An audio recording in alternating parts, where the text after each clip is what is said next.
하나님의 말씀은 시편 18편입니다.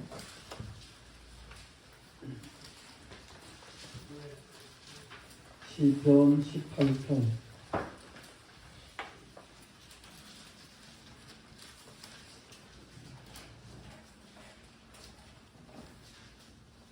이 1절로 3절까지만 공부하겠습니다. 전체를 다 읽어야 되는데 1절로 3절만 읽겠습니다. 나의 힘이신 여호와여, 내가 주를 사랑하나이다. 여호와는 나의 반석이시오, 나의 요새시오, 나를 건지시는 이시오, 나의 하나님이시오. 내가 그 안에 피할 나의 바위시오, 나의 방패시오, 나의 구원의 뿌리시오, 나의 산성이시로다. 내가 찬송받으실 여호와께 아뢰리니 내 원수들에게서 구원을 얻으리로다. 아멘. 네, 성령의 찬양이 있습니다.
하나님은 사랑이십니다. 하나님은 복의 근원이십니다. 오늘 시편 18편 말씀인데요. 18편 말씀을 성경에서 동일하게 말씀하고 있는 것이 있습니다. 사무엘하서 22장 말씀을 보면 오늘 본문 내용과 아주 똑같은 그러한 내용을 하고 있음을 볼 수 있습니다.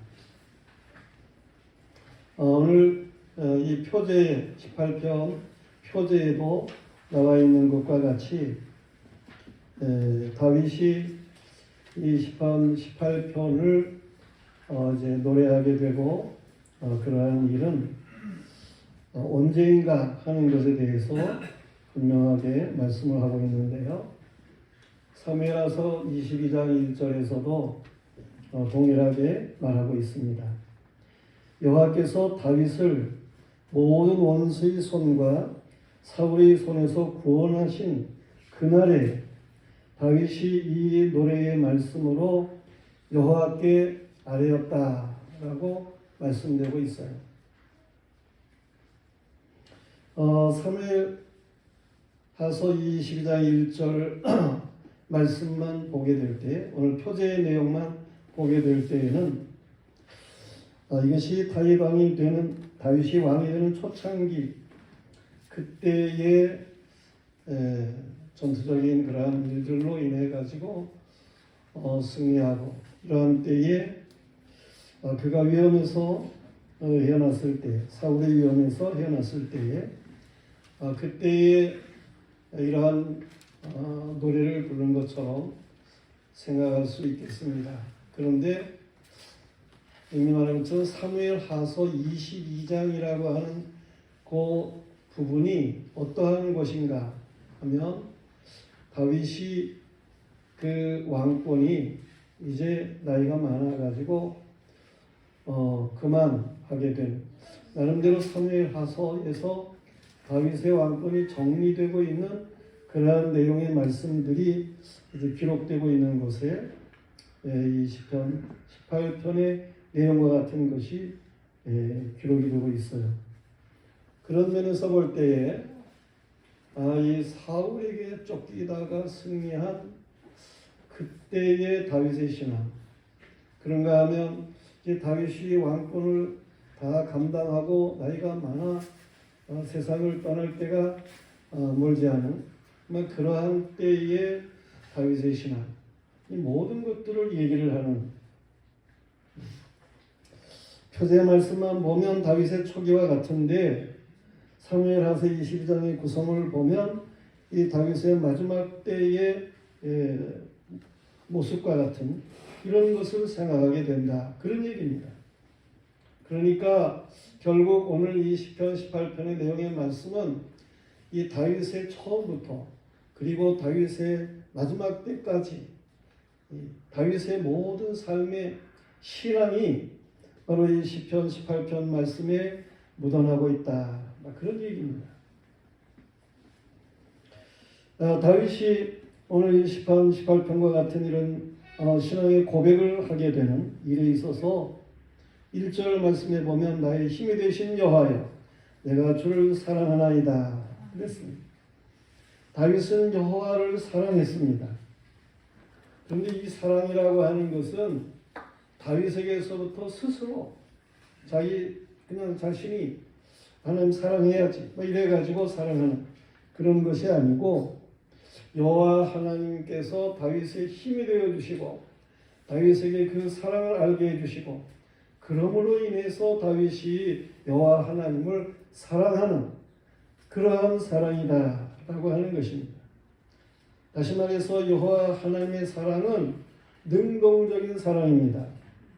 여호와 하나님의 사랑은 우리보다 먼저 우리를 사랑하시는 사랑이에요.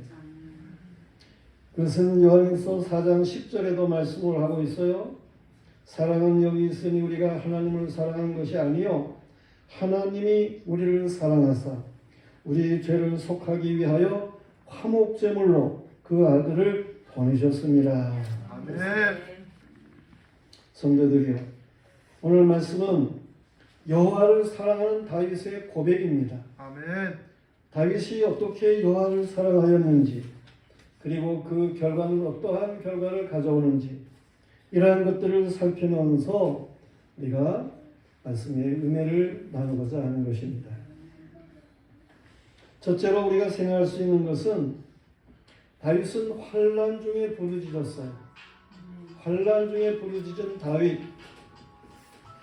다윗의 생애를 볼 것 같으면 사망의 물결이 그를 휩쓸었다, 그런 말을 하고 있습니다.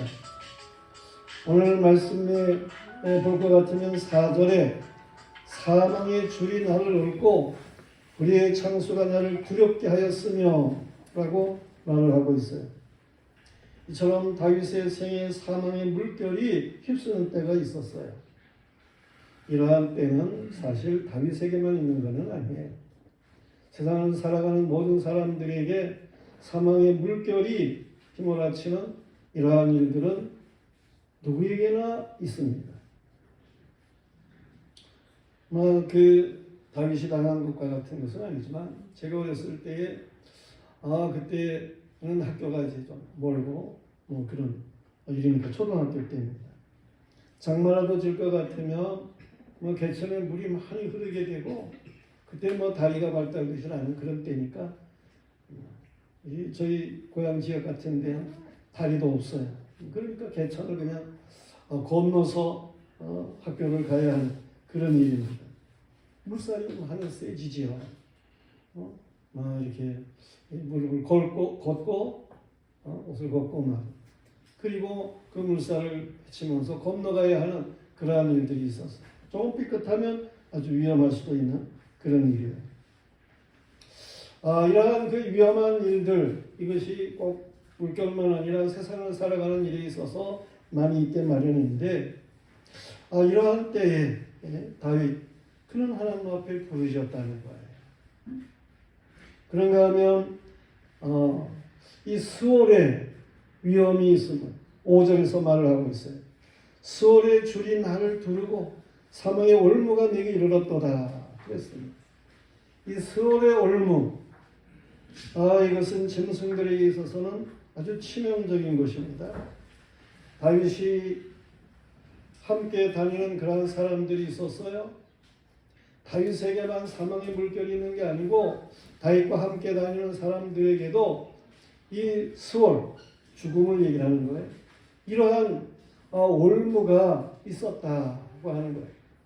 마치 양떼와 같은 다윗이 보호하고 그래야 하는 600명의 사람 부녀들처럼 다치면 좀 더 될 수 있는데 이러한 사람들이 다윗에게 있었어요. 이들에 대한 안전의 책임을 가지는 다윗의 부담감이 있었던 것이죠. 그런데 죽음과 항상 한 걸음 차이인 이러한 정도로서 이 다윗에게 위험이 있어요. 그와 함께하는 사람들에게 위험이 있어요. 이런 가운데 다윗은 여호와 하나님께 부르짖었다고 하는 것입니다. 그런데 그때마다 주께서 성전에서 다윗의 부르짖음에 귀를 기울이셨다는 거예요. 다윗의 하나님, 우리의 하나님은 우리의 부르짖음, 기도에 귀를 기울이시는 하나님이신 것을 믿으시길 바랍니다. 귀를 기울이셔요. 그리고 역사하셔요. 여호와는 땅을 진동시키며 대적을 놀라게 하였다라고 말씀하고 있어요. 여호와 하나님은 하늘을 들이우고 강림하였다라고 말씀하고 있어요. 영이신 하나님께서는 하늘의 천사인 구름을 타고 나르셨어요. 빽빽한 구름으로 장막을 삼으셨어요. 광채로 숯불이 핀 것 같이 행하셨다 그랬어요. 우레소리를 발해서 지존하신 하나님의 음성을 바라고 대적을 두렵게 하고 번개로 대적을 물리치는 이러한 역사를 하나님이 행하셨다는 것. 대적을 꾸지람으로 물밑이 드러나게 하셨다는 거죠. 기근으로 대적을 기전하게 하기도 하고 말이에요. 다윗의 무리는 물에서 건져낸 같이 그렇게 하나님께서 도우시는 역사를 주셨다는 거예요. 홍해를 가르고 이스라엘 백성을 육지로 건너게 하는 것처럼 여호와 하나님께서 역사하시는 그러한 일들을 주셨다고 하는 것입니다. 다윗의 기도에 귀를 기울이신 하나님께서 다윗의 기도에 놀랍게 응답하시는 것이지요.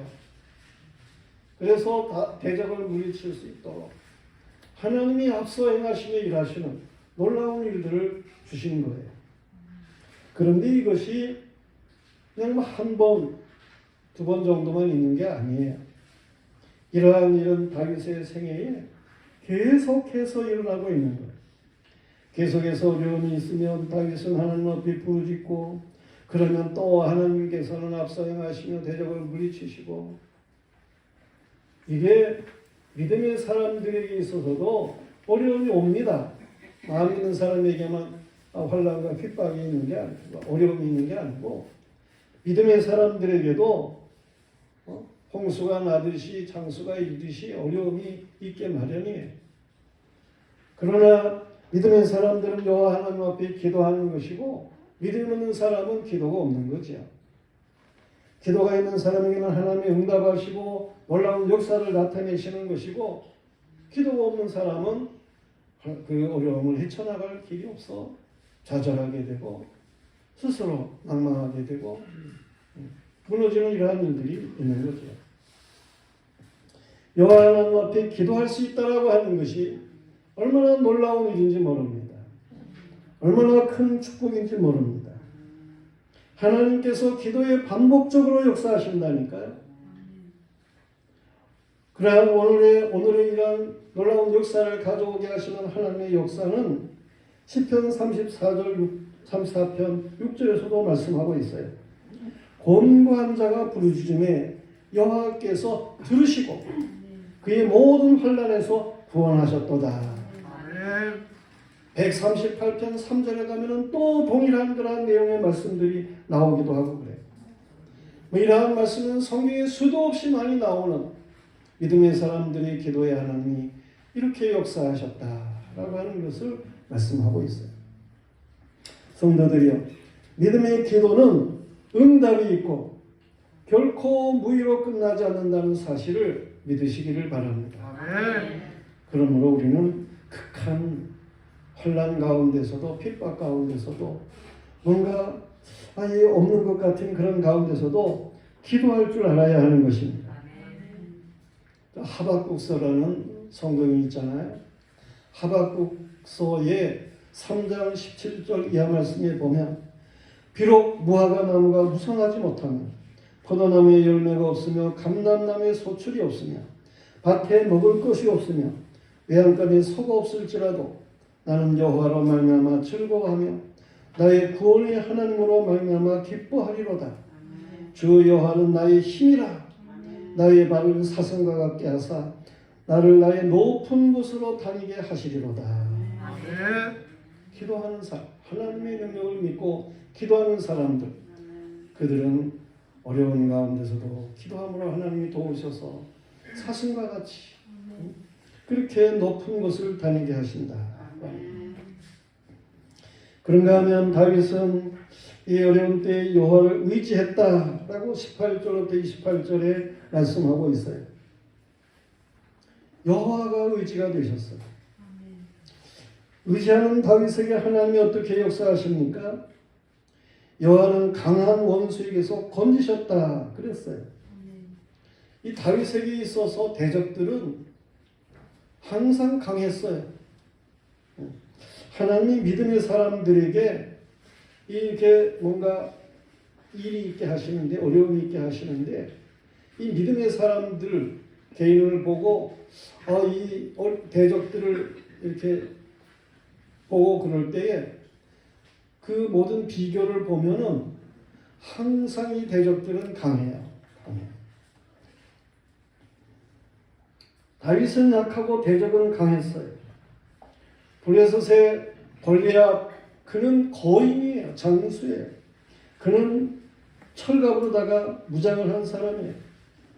그런데 그를 상대해야 하는 다윗은 홍한 소년이에요. 그에게는 이 군복도 맞지를 않아요. 사울이 자기의 군복을 다윗에게 입히려고 하지만 그 군복이 맞지를 않아요. 그런 호환성이에요. 다윗은 목동이었어요. 다윗은 이 목자의 도구, 제구밖에는 없어요. 이 다윗과 골리앗의 비교를 하면 다윗이 얼마나 강합니까? 그러나 여호와 하나님께서 역사하시는 거예요. 그런가 하면 또 이 다윗 그를 갖다가 죽이려고 추격하는 이 사울 왕, 그와 다윗을 비교해 보면 사울왕은 3,000명의 정예 군사를 이끌고 다윗을 추격하는 거예요. 다윗에게는 훈련받지 않은 600명의 함께하는 사람들이 있을 뿐이에요. 비교가 안 되는 거 아니에요? 그럴 때 다윗은 언제든지 여호와를 의지한 거 아닙니까?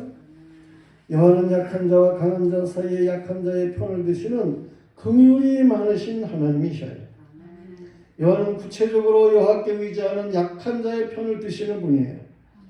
다윗은 언제나 여호와를 의지하였고 여호와께서는 그러한 다윗을 대적에서 보호하시고 건지시고 다윗을 기뻐하도록 역사하신 하나님이셔요.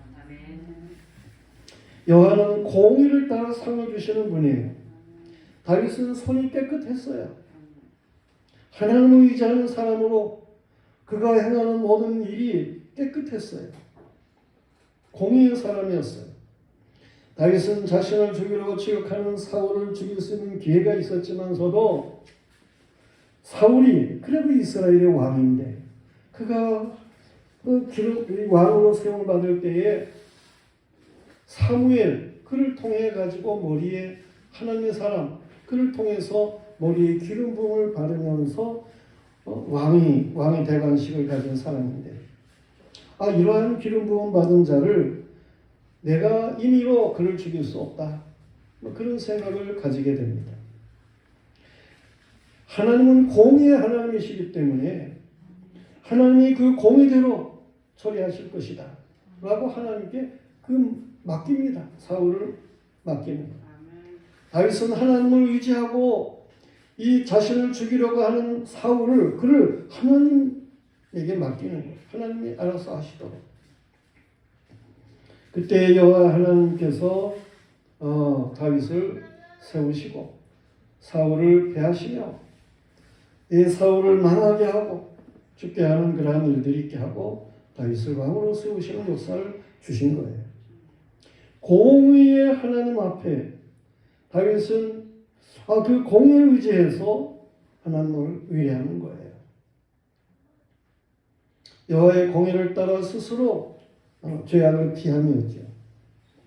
자신의 생각과 뜻만 내세우고 교만하게 행하는 그런 사람들이 많이 있습니다. 그래서는 안 되는 거예요. 하나님의 공의에 맡기세요. 그리고 마음을 편하게 가지시길 바랍니다. 성도들이요, 사람이 여호와의 공의의 구원을 바라고 잠잠히 기다림이 좋습니다. 예레미야가 3장 40절부터 이하 말씀에 보면 그런 말씀이 있어요.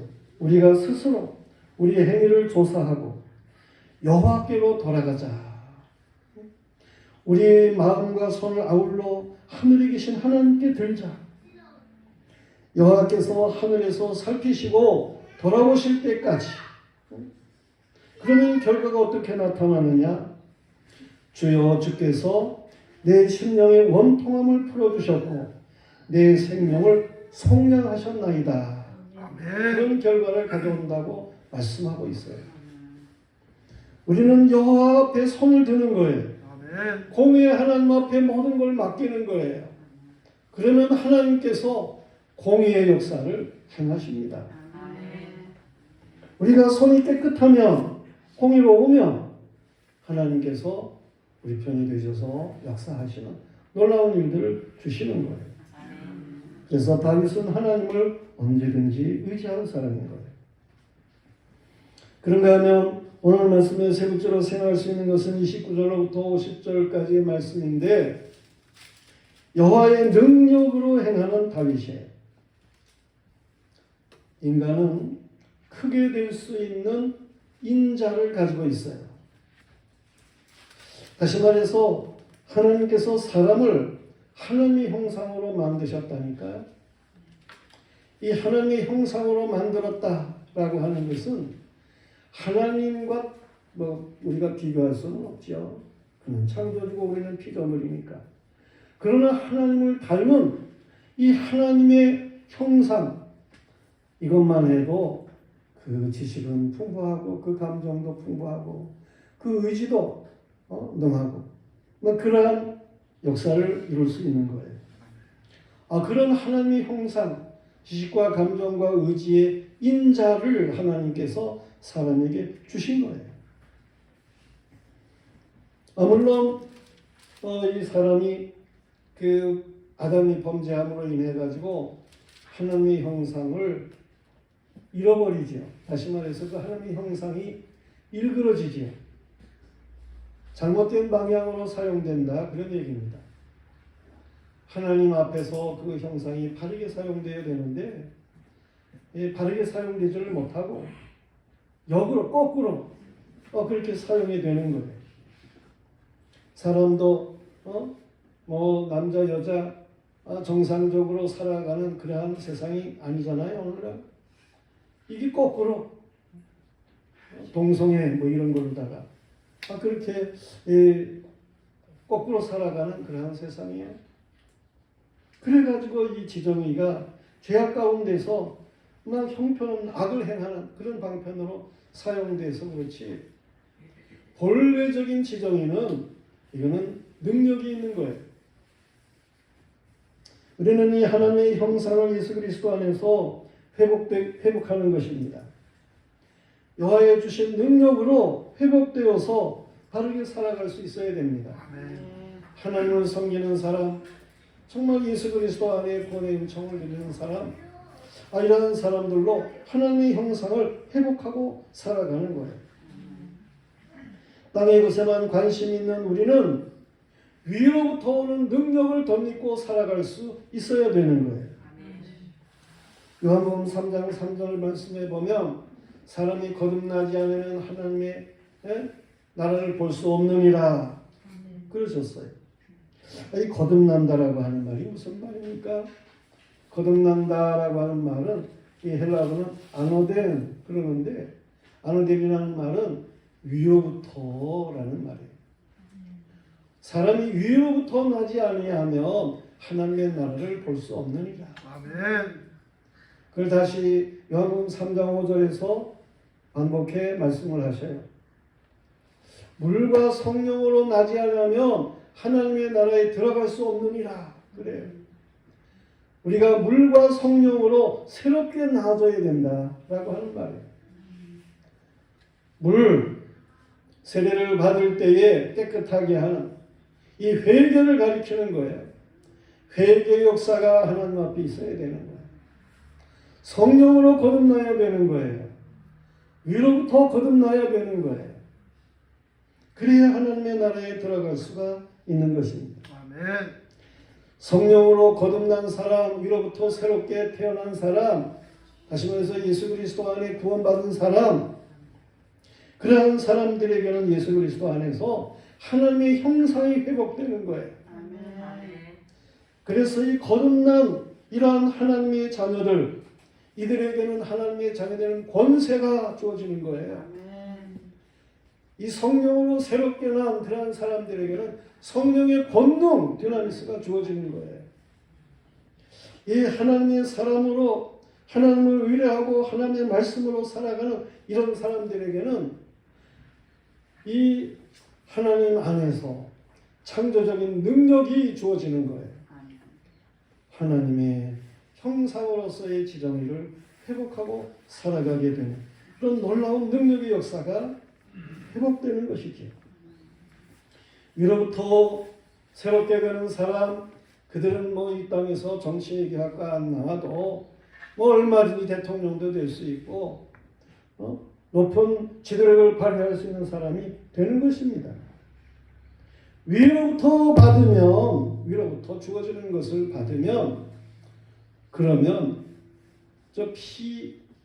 서리원이라는 책을 쓴 그 하영롱 목사가 있는데, 미국에 가서 사는 분이죠. 심리과가 사람. 그는 이 새롭게 된 그런 사람으로서 그 처음 자기 방에서, 지하방에서 컴퓨터 하나 놓고 이 건설 업체 그 일을 시작을 했어요.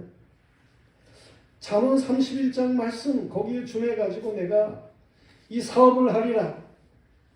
단단하게 마음 먹고 기도하고, 그리고 중심을 잃지 않고 계속해서 하는 거 아니에요. 하나님께서 지혜를 주시고 하나님께서 길을 여시고, 그래가지고 그의 사업이 막 미국에서 최고의 기업이 되는 거예요. 건축 기업이.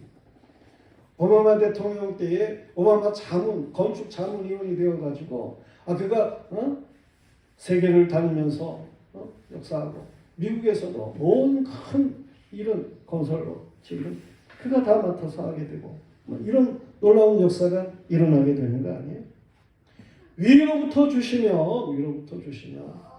얼마든지 놀라운 역사가 나타나는 거예요. 위로부터 받으면 요새 학교 사교육비가 한 사람한테 한 달에 41만 원이 들어간대나 51만 원이 들어간대. 그러는데 그런 사교육비 안 드리고도 얼마든지 세계적인 경영의 세계적인 지도자가 될 수 있는 겁니다. 꼭 공부만 해야, 무슨 잘해야 그래가지고 되는 것은 아니에요. 위로부터 주시질 않으면 아무리 잘하는 것 같아도 그거 다 쓸데없는 거예요. 결국은 세상 망치는 것밖에 없어요. 위로부터 난 지혜를 얻어야 하는 것입니다. 야고보서 3장 17절 18절 말씀에 보면, 오직 위로부터 난 지혜는 첫째 성결함, 다음에 화평하고 관용하고 양순하며 긍휼과 선한 열매가 가득하고 거짓이 없나니 화평하게 하는 자는 화평으로 심어 의의 열매를 거두느니라. 그래서 새벽에 전도서 말씀을 상고하게 됩니다. 제일 중요한 것, 제일 중요한 게 뭡니까? 이 해 아래의 것, 이건 다 헛되고 모든 것이 헛되니라 그랬어요.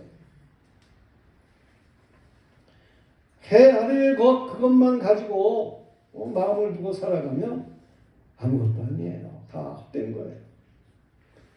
하나님 없이 살아가는 것을 해 아래서의 삶이라 그렇게 말을 하는 거예요. 하나님이 계셔야, 그래야 모든 것을 할 수 있는 거예요.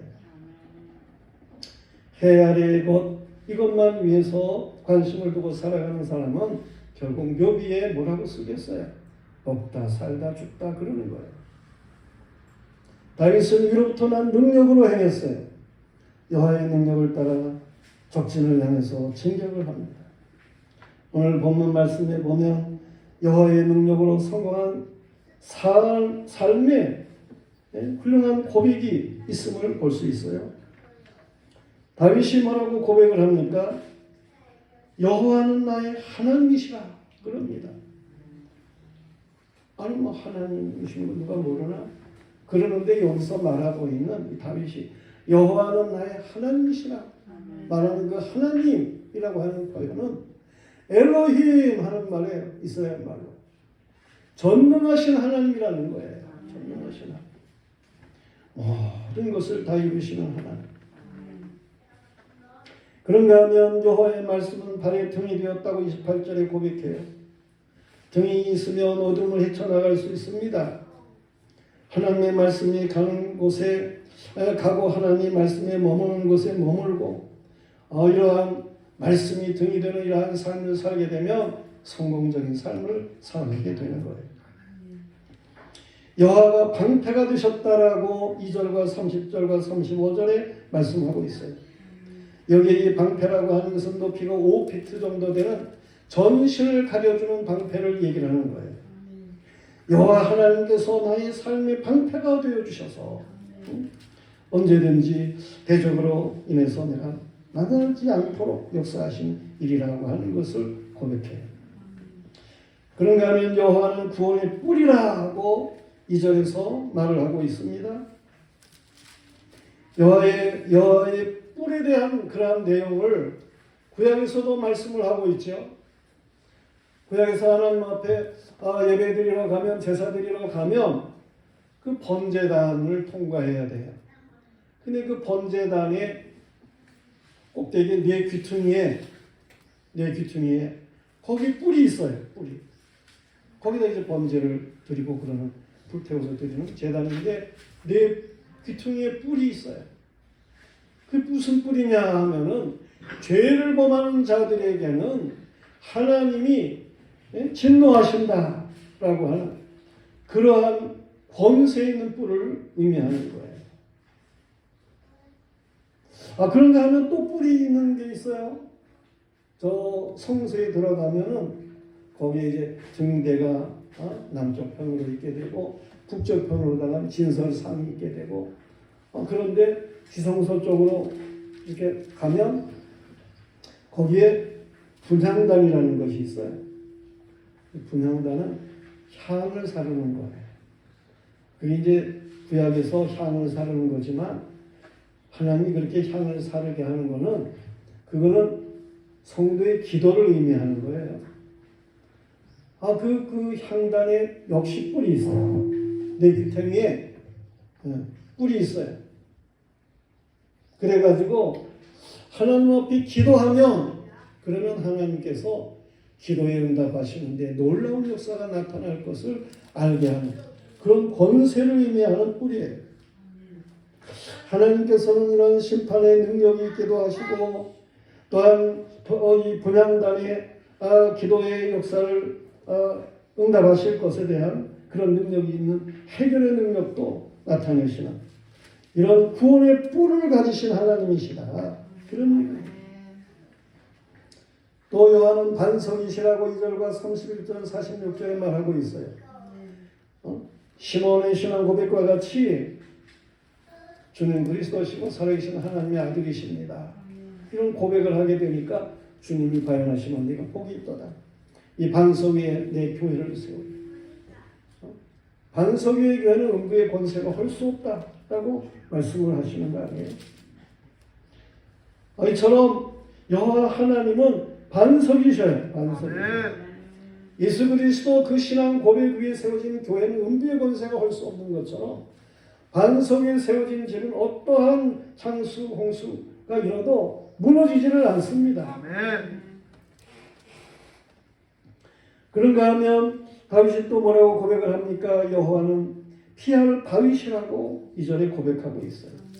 이 바위는 저 잠언서 30장 26절에 보면은 약한 종려로 돼 바위 사이에 집을 짓는 사반에 대해서 얘기를 해요. 마치 토끼 비슷한 그런 사반이라고 하는 것이 있는데 바위 틈에다가 집을 져요. 그러면 안전하죠. 이렇게 여호와 하나님은 안전한 거주처가 되신다. 그런 말씀입니다. 여호와를 보기를 원하는 모세 그를 하나님께서 보여주겠다고 말씀을 하시면서 그러면서 이제 바위에 서게 하죠. 근데 내가 지나갈 테니까 그 바위 사이에 거기에 숨어 있게 하셔요. 그리고 여호와께서 지나가신 뒤에 모세에게 뒤를 보게 하시는 그런 일이 있었어요. 이런 안전한 거주처와 같은 그러한 피할 바위에 대해서 말씀을 하고 있는 거죠. 그런가 하면 다윗은 여호와는 산성이시라고 고백을 했어요. 2절에. 이는 대적이 넘볼 수 없는 높은 곳에 세워진 산성을 얘기를 하는 거예요. 또한 2절에서는 여호와는 안전한 요새라 그랬어요. 요새 2절에서도 이 요새는 군대가 새로운 원기를 회복할 수 있는 그런 산성을 얘기를 하는 거죠. 산성과 같은 그런 의미죠. 우리는 여호와를 위해서 인생의 원기를 회복할 수 있어야 하는 것입니다. 참된 원기 회복은 무슨 텔레비전에서 선전하는 드링크가 아니고 여호와 하나님께서 참으로 우리의 원기 회복을 가져오게 하는 요새이신 거예요. 다윗은 이처럼 자신을 도우시는 여호와 하나님으로 말미암아 이 주의 능력으로 말미암아 온유한 사람이었다라고 말을 하고 있어요. 주의 능력으로 우리는 온유한 사람이 되어야 하는 것입니다. 여호와 하나님의 능력을 믿고 맡기는 그러한 사람들에게는 마음의 평강이 오도록 되어 있어요. 온유한 삶을 살아갈 수 있도록 되어 있어요. 예수 그리스도께서는 온유하신 분이라고 말씀하고 있습니다. 마태복음 11장 28절 말씀에 보면 나는 마음이 온유하고 겸손하니 나는 마음이 온유하고 겸손하니 너희는 내게 와서 배워라. 그렇게 주님께서 말씀을 하십니다. 내 멍에는 이 가볍다는 거예요. 하나님 앞에 다 맡기고 그 능력에 의지해서 살아가게 되니까 예수님은 오셔서 하나님의 말씀대로 사셨어요. 말씀대로 죽으시고 말씀대로 부활하시고 예수님은 하나님의 말씀대로만 사시는 거예요. 그냥 그대로 되어지는 그런 역사를 분명하게 아시니까. 그러니까 온유할 수밖에 없어요. 여호와 하나님 앞에 맡기는 사람들은 마음이 온유합니다. 그냥 울그락불그락하고 성질내고 이러는 사람들은 온유하지 못한 사람은 하나님 앞에 맡기질 못해서 그러는 거예요. 성령 안에서 사도들은 온유했습니다. 성령의 은혜로운 훈련된 자들은 다 온유했어요. 베드로 그도 예수를 만나기 전에는 어떤 사람이었겠어요? 막 어부고 거칠고 울그락불그락하고 막 그냥 급하고 성질이 그런 사람이에요. 그런데 예수 그리스도 안에서 훈련되어 가지고 점점 사람이 변화가 일어나잖아요. 이 사울과 같은 사람 스데반을 죽이는데 증인되고 그러던 사람 말이에요. 그는 아주 법으로다가 모관한 사람이에요. 모든 일에 까장까장한 사람이에요. 그런데 그가 성령 충만해지니까 온유한 사람이었어요. 성령의 열매가 어떤 것입니까?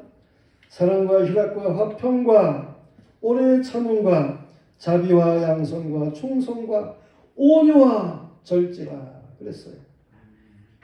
우리는 정말 예수 그리스도 안에서 주님과 같이 모든 걸 다 하나님 앞에 맡길 수 있어야 됩니다. 성령 충만해서 오직 말씀을 따라 다 맡기고 살아가는 것입니다. 온유한 자는 복이 있나니 그들이 땅을 기업으로 받는 것입니다. 성도들이여, 우리는 여호와의 능력으로 행해야 되겠어요. 다윗이로부터 주어진 여호와의 능력으로 행할 때에 여호와께서 그를 백성의 다툼에서 건지시고 보존하심으로 모든 민족이 이 다윗의 소문을 들어요. 그래서 다윗을 으뜸으로 인정하게 되는 이러한 일들이 있게 하셔요. 이것이 44절부터 50절까지의 오늘 말씀하고 있는 내용이에요. 다윗 그는 환난 중에 여호와께 부르짖은 사람입니다. 다윗 그는 여호와를 의지하는 사람이었어요. 다윗은 여호와의 능력을 따라서 살아간 사람이었어요. 그리고 여호와께서 다윗에게 베푸신 은총이 있었어요. 이 다윗은요, 다윗의 후손에게 하나님이 어떻게 약속하고 계신가 그것을 보여주는 사람이에요. 다윗을 보면 이 다윗과 같은 믿음을 가진 사람은 어떻게 하나님이 역사하시는가 하는 것을 보여주는 그러한 사람입니다. 이사야서 55장 3절 말씀에 보면 너희는 귀를 기울이고 내게로 나와 들으라. 그리하면 너희 영원히 살리라. 내가 너희를 위하여 영원한 언약을 맺으리니 곧 다윗에게 허락한 확실한 은혜니라. 다윗에게 그렇게 은혜를 허락하신 하나님께서 다윗과 같이 그렇게 여호와 하나님 앞에 살아가는 사람들에게는 동일하게 영원한 언약으로 역사하신다라는 말씀이에요. 아멘. 이 다윗이 가졌던 그 신앙은요, 이게 예수 그리스도가 원형이시기 때문에 그런 신앙을 가진 거예요. 아니, 예수님이 다윗 뒤에 태어나신 분인데 어떻게 다윗이 예수 그리스도를 원형으로 프로토타입으로 그렇게 가졌다는 말인가? 그런 생각을 하실지 모르겠는데, 예수 그리스도는 이 땅에 오시는 그런 모양은 다윗보다 1000년이 뒤에 태어나신 분이시지만은, 이 다윗, 예수 그리스도는 다윗 그보다 그 앞에 벌써 영원히 시간에 계셨던 분이에요. 이 예수 그리스도는 창조주가 되시는 분이에요. 그래서 다윗이 예수님을 고백을 합니다. 그것이 시편 110편의 1절에 나오는 말씀이에요. 여러분, 시편 110편 1절을 가서 한번 보세요. 그게 뭐라고 되는 거라니, 여호와께서 내 주에게 말씀하시기를 내가 네 원수들로 네 발판이 되게 하기까지 너는 내 오른쪽에 앉아 있으라 하셨도다. 그런 말씀이 나와요. 근데 여호와께서 내가 누구야? 다윗을 얘기를 하는 거예요. 여호와께서 다윗의 주에게 말씀하시기를, 여기에 다윗이 주라고 고백하는 이가 누구예요? 그가 메시아예요. 그가 오실 분이에요. 여호와께서 다윗의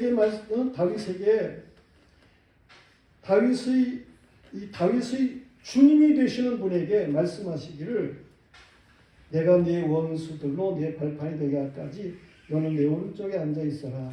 그렇게 여호와께서 예수님에게 말씀하셨다. 그런 얘기예요. 다윗의 주가 되는 예수님에게. 이 사실을 예수님께서 사람들에게 알게 하신 말씀이 마태복음 22장 41절 이하, 또 사도행전 2장 25절 이하 말씀에 잘 나타나고 있어요. 다윗이 나를 주라고 했는데 내가 어떻게 다윗의 자손이 되겠느냐? 그런 말씀을 예수님이 사람들에게 물으셨습니다. 예수님은 다윗의 주님이시다. 그런 얘기예요. 아멘. 성경을 우리는 바르게 잘 살필 수 있어야 됩니다. 다윗은 만왕의 왕이신 예수 그리스도를 알게 하는 사람으로 살았어요. 다윗이 이 역사 속에 이스라엘 왕으로 기름 부음을 받게 되고 그가 쓰임을 받게 되고, 그러한 모든 일은 다윗이 주로 고백하는 예수 그리스도, 그분의 신앙을 다윗이 갖게 하고, 그래서 예수님은 어떤 분이신가 하는 것을 이렇게 예수님이 주시러 오시기 전에 보여주시는 그런 분으로 다윗이 쓰임을 받는다. 그런 얘기입니다. 다윗은 하나님의 나라 백성을 위해서 싸우실 예수 그리스도를 예표하여 싸운 그런 사람이에요. 다윗이 전쟁에서 언제나 승리를 하게 되고, 이러한 일은 예수 그리스도께서 오셔가지고 일하시는데 이 악한 모든 세상에서 승리의 역사를 이루실 것에 대해서 그걸 미리 이 하나님께서는 다윗을 통해서 계시하시는 거예요. 오실 메시아는 다윗의 주가 되시는 분인데 그가 오셔가지고 이렇게 놀라운 승리를 가져올 것이다. 하나님이 구약에서는 다윗을 통해서 그렇게 계시를 하셨다. 그런 얘기입니다. 우리는 구약에서 다윗이 예수 그리스도를 주로 섬기면서 승리의 역사를 가져온 것처럼 이제 예수님 안에서 오신 예수님 우리가 믿고 살아가는 사람들로 예수님 안에 살아가는 우리에게 있어서는 우리는 승리만 있을 뿐이다라는 사실을 분명하게 하는 믿음이어야 되는 거예요. 다윗의 신앙을 가지는 우리로서 이 다윗의 후손에게 약속된 그 하나님의 영원한 언약, 그 속에 살아가는 우리로서는 예수 그리스도 안에서 영원한 승리만 있을 뿐이다라고 하는 것을 분명하게 해야 하는 것입니다. 요한복음 16장 33절 말씀에 예수님이 말씀하셔요. 너희가 세상에서 혼란을 당하나 담대해라. 내가 세상을 이겼노라. 아멘. 다윗의 승리는 다윗의 시가 승리의 참여함을 보여주는 것이고, 이는 예수 그리스도 안에 믿음의 사람들의 승리를 보여주는 일인 것입니다. 우리는 어떠한 일을 당해도 다윗과 같이 그렇게 하나님 앞에 기도하는 거예요. 하나님을 의뢰하는 거예요. 하나님의 힘을 우리가 분명하게 믿고, 구원의 역사를 믿고 행하는 이러한 사람들이어야 되는 거예요. 우리에게 있어서는 다윗의 역사하신 하나님의 역사가 나타나는 것입니다.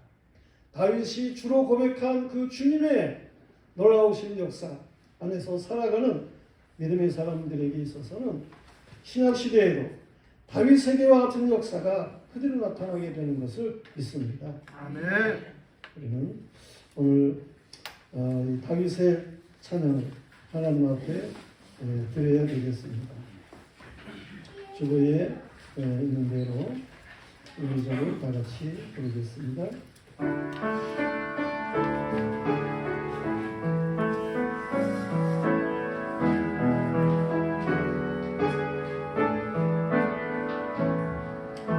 힘이 되신 내가 주님을 사랑합니다. 주님 나의 반석이시며 나의 요새시라. 주는 나를 건지시네. 나의 주 나의 하나님 나의 위할 나이시오.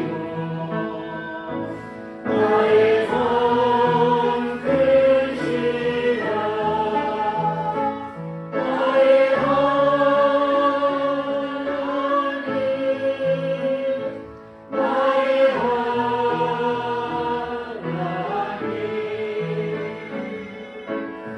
그만의 보이시오. 나의 산성이라. 나의 하나님 나의 하나님